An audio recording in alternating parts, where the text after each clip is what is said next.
Hello, Plexer community. I'm Manon from Polyplexus, and I'm here with my colleague Terry to tell you a little bit about evidence madness and how to vote. First thing you do, you go to polyplexus.com. And if you need to refresh your memory about evidence madness, you click on this tab here, and everything that you need to know more is here.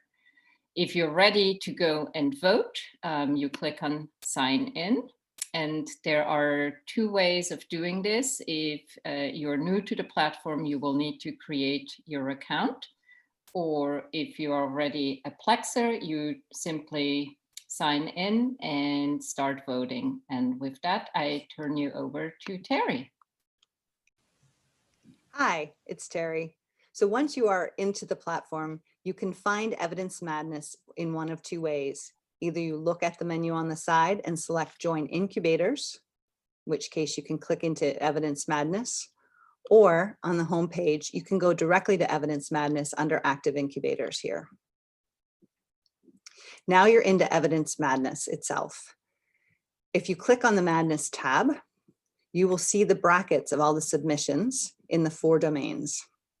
If you click on the publication tab here, you will see each one of the entries separately.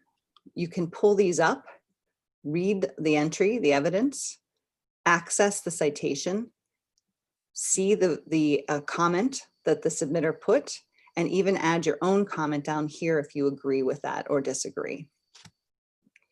But if you're ready to vote, you want to go into the Madness tab itself. The Madness tab reflects all the different submissions.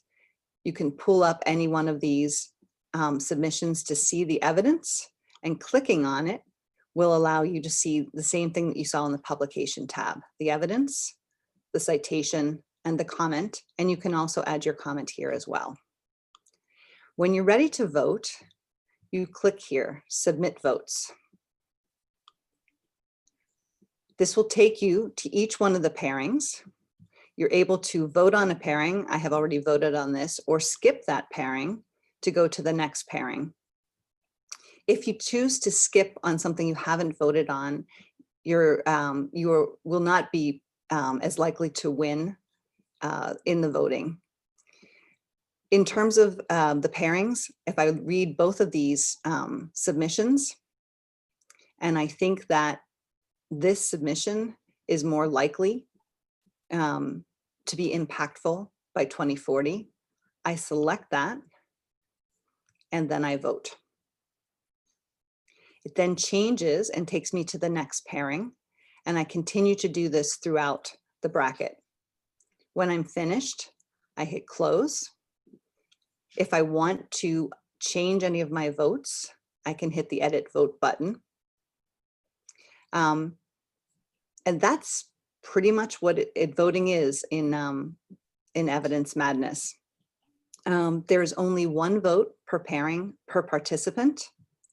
And if you pick the most winners in the bracket, you're eligible to win up to $1,000. If you have any questions for us, please reach out at community@polyplexus.com and we'll be happy to help. Good luck.